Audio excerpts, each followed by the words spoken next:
My name is Asha Jadeja. I'm actually, believe it or not, in my past life, an international relations person, political scientist out of Stanford, actually an academic, turned venture capitalist based in Silicon Valley. I'm based in the Bay Area.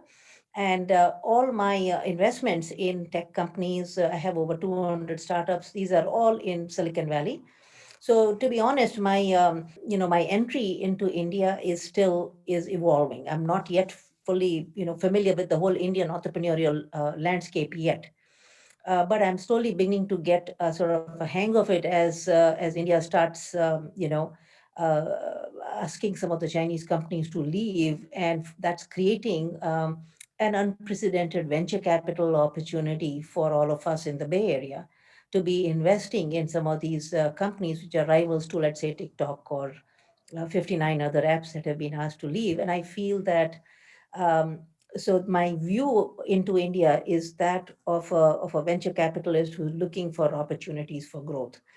So that said, I feel that as the world moves from sort of a stable unipolar political order to something that's a dynamic multipolar, multilateral political and economic order, technology is probably going to be one of the most important drivers for establishing these track two dialogues and relationships, which can come in handy before anybody presses the red button. So I think it's crucial that we understand the strategic geopolitical role of technology now.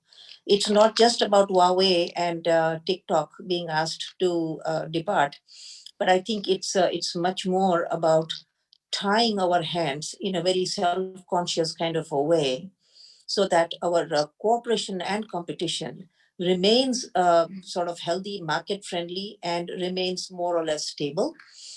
In this multipolar world of ours, there is no way we can afford to have the clash of values and civilizations that people used to forecast once upon a time. It's not the Samuel Huntington world anymore. This is a world where Chinese citizens or Indian citizens or anybody, even in Ukraine or Belarus, as we are seeing now, are all speaking the same language of freedom and values. And part of the reason for that is because we are bound together by massive technologies like the internet, like cloud computing, like data, like AI. And so, as a nation state, it's crucial that governments understand that these are tools, data, AI, information gathering, even blockchain for that matter. These are extremely important platforms that can enable partnerships that will strengthen these track two dialogues. And actually, I frankly don't even see them as track two dialogues. When we see, for example, Oracle betting on taking a certain stake in TikTok, it's really not just an economic, play that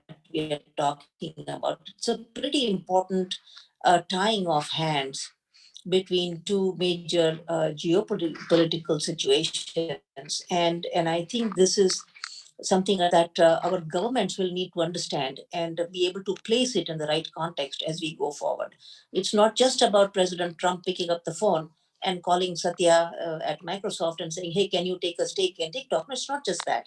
I think it's about understanding that these stakes that we have between multiple parties are tying our hands when we're talking in a game theoretic kind of a scenario. They are tying hands of the political leadership on taking unilateral actions that may not serve their own societies. So I think this is a very powerful development that's happening, and we need to be tracking it carefully and playing an extremely important role in nudging it in directions that we think is safer and better for the world.